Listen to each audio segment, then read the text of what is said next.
After winning 4 games in a row, the Raptors fall to the Philadelphia 76ers after having a terrible first quarter, but slowly clawing back in the game wasn't enough for the Raptors. So what really went into this loss? Let's get into it.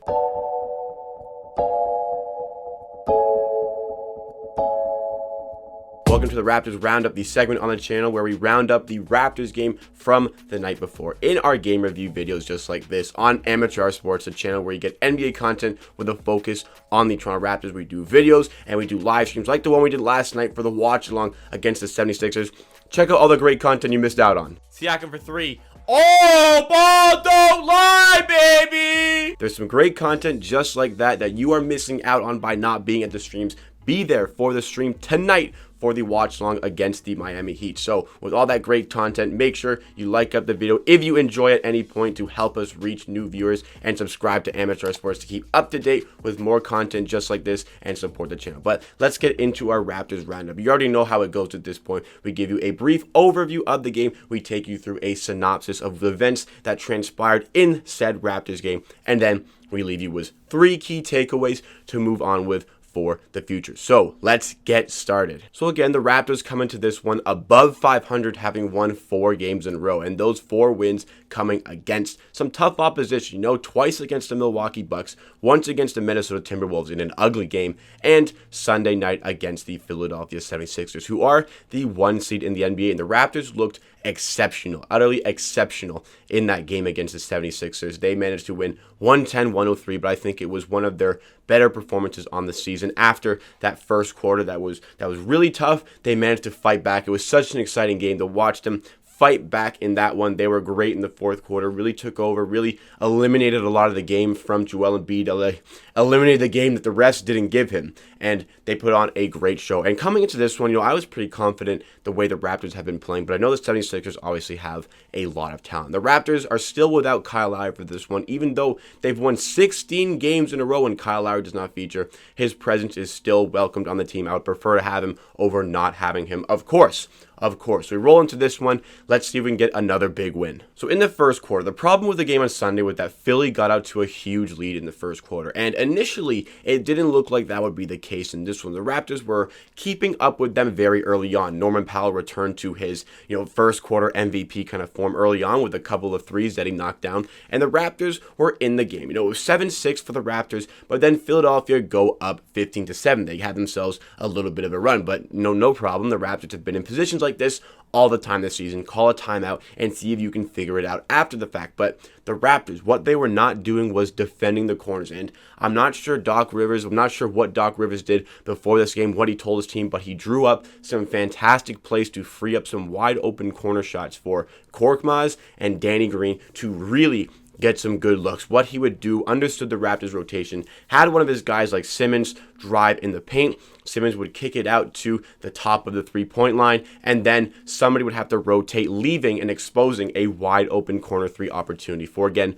Korkmaz and Danny Green. And Korkmaz was on fire. The Raptors love letting role players have career nights almost, and Korkmaz was the man this time. Korkmaz had 16 points in the first quarter. He knocked down, I believe, 5 threes in the first quarter. It was ridiculous. It was ridiculous to see the shots that he was pulling up. A lot of them are open, but some of them were slightly contested. I mean, the Raptors, they left them open too many times. They had to adapt. They struggled to adapt. The Raptors, Nick Nurse, any system, they're going to go down losing to a role player having a good night. The Raptors will not let the other team's superstar beat them, but they will go down to a role player playing like Korkmaz was in the first quarter, and they weren't adjusting quick enough, and the Sixers pulled out to a huge advantage. And the Sixers as well were playing some fantastic defense on the other end of the court as well. I mean, the Raptors, they really struggled to guard the 3-point ball, and a lot of looks were going for the Philadelphia 76ers. They put up a ton of points,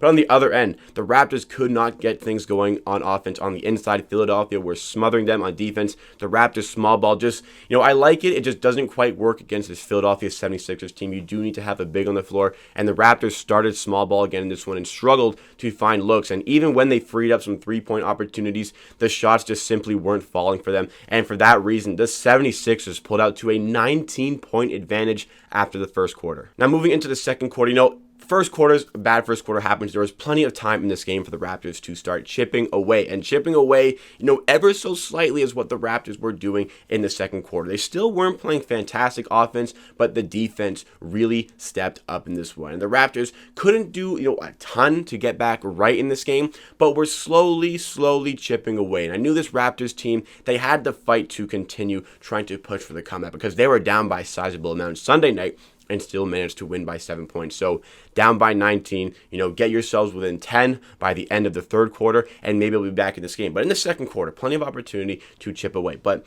there were just not enough guys really having good nights for the Raptors. Siakam really struggled in the first half, and Fred VanVleet, after getting snubbed for an all-star position, he himself did not have the night I was expecting. I was expecting him to really be hungry to put on a great performance for the Raptors because of the all-star snub. It's a real damn shame that Fred VanVleet was not selected for the all-star team, but really did not show up on offense. But his defense was spectacular for the Raptors. Again, I mean, if he's not going to be an all-star, he better be all defense, because his defense, again, stripping Joel Embiid on one end, stripping other players like Tobias Harris as well, just could not find the offense. The Raptors really struggled to find a lot of guys who were going to be chipping in on the offensive end. But on the defensive end, again, it was a lot better. Korkmaz cooled off. Danny Green cooled off. Joel Embiid still found it very difficult to put up field goals against his Raptors team because Aaron Baynes was playing tremendous defense yet again. Aaron Baynes does great work on opposition bigs. He's done great work on Sabonis. He's done great work on Joel Embiid.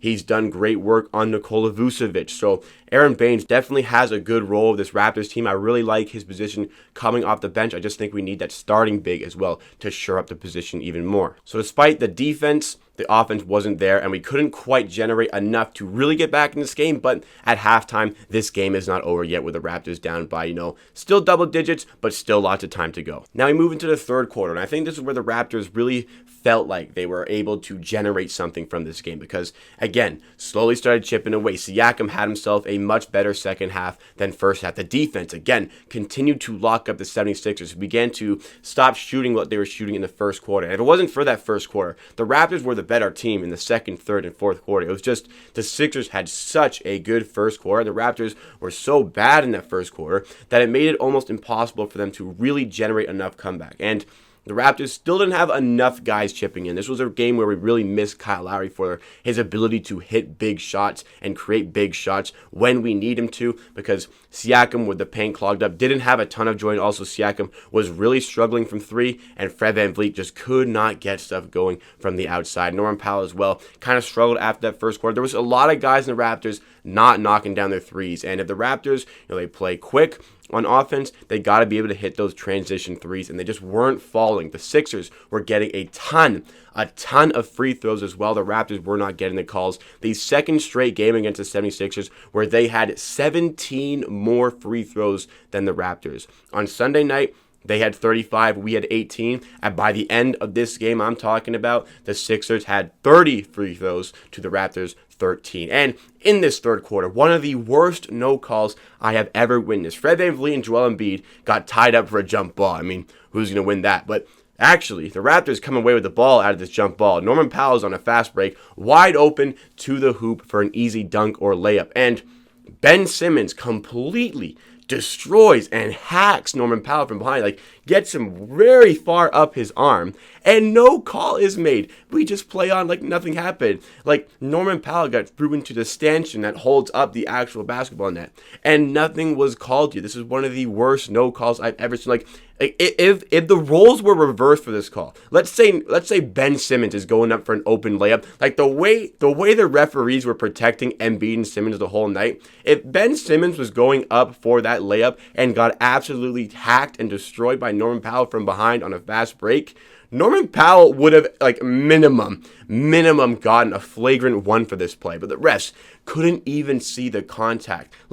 The very glaring and evident contact. Now I'm upset about this, but there were Raptors fans on Twitter who are still talking about this even now. Even now, they are still absolutely furious about that missed call. It was ridiculous. It was utterly ridiculous to see the Raptors again with a huge differential in the free throws. And with all this adversity, the Raptors still tried to play through it, but just could not quite chip away enough. And we go into the fourth quarter down by 14.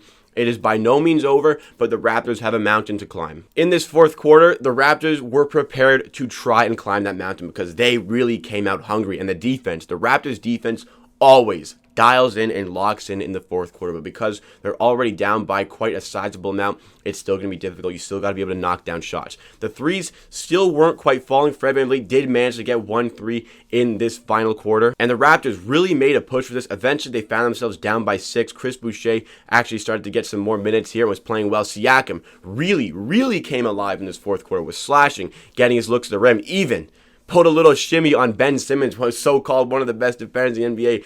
Pascal Siakam threw the shimmy on him and got Ben Simmons lost and went in for the slam. But again, a lot of calls go Philly's way. A lot of calls go Joel Embiid's way. And always putting up the points on the Raptors with his free throws. Not from his field goal percentage, because Joel Embiid finished 3 for 13 from the field, but got his free throws. And with that, Philly did enough. I mean, the Raptors really dragged this game out. They really fought to the bitter end, but just Philly, they were knocking down free throws. The Raptors just could not get enough. I mean, I love the fight. I love the way the Raptors played, but they outplayed the Philadelphia 76ers for 3 quarters of this game. It's just a shame for how bad that first quarter was for the Raptors. That's why the Philadelphia 76ers won this game. I mean, in the end, a closely contested game. The Raptors played well, but the 76ers also played well, and credit to them for earning this victory. The Raptors really fought, but it just wasn't quite enough. But there's always another game. We'll bounce back against Miami tonight. Now let's get into our 3 takeaways of the game. The first key takeaway is that the Raptors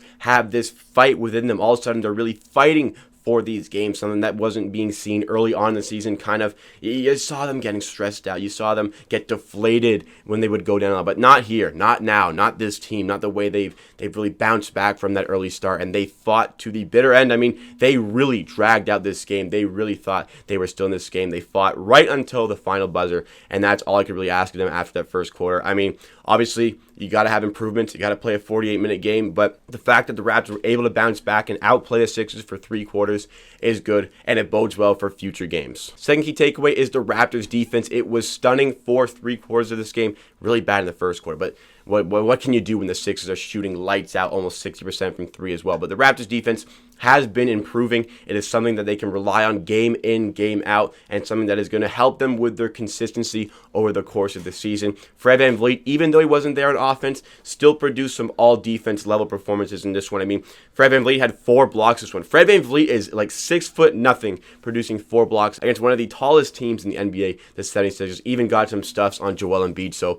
that tells you all you need to know about the insane defense that Fred VanVleet possesses. He just needs to be a little bit more consistent on the offensive end. Third key takeaway is that this Raptors team is continuing to improve. If you offered me a 3-1 record in 2 games against the Bucks and 2 games against the 76ers, I would have taken that. And the Raptors in the last 5 games have won 4 of them. Obviously, it sucks when you lose, but there are a lot of positives to take away from this game. And think about the Raptors at 500 after 32 games, considering they were 2-8 after the first 10. The Raptors are slowly improving. They're finding the consistency. Losses happen. There's just one loss, one little bump in the road, but I'm sure the Raptors, they have a lot of games to continue to bounce back, continue to improve. Obviously, a shame that they did lose this one, but they have been so much better recently. They are so much more fun to watch, and I'm expecting big things for the rest of this season. We bounce back, we move on. So let me know all of your thoughts and opinions on this game. What did you make of the video today? Did you agree with what I said? Did you disagree with what I said? Let me know all of your thoughts and opinions in the comments down below. But that wraps it up for me for today. Thank you so much for watching. If you are still here, please like the video if you like, and subscribe to Amateur Sports for more content just like this. We got a ton of videos, and also we got the live streams, the live stream watch-alongs like the one we are doing tonight for the game against the Miami Heat. We also have a Q&A live stream, a Q&A with myself coming on March 1st, something that viewers have been asking for, and I am excited to do. So make sure you're up to date with all the content. At the end of the day, I believe what I say. If you disagree, that is okay. We'll see you again next time for another video.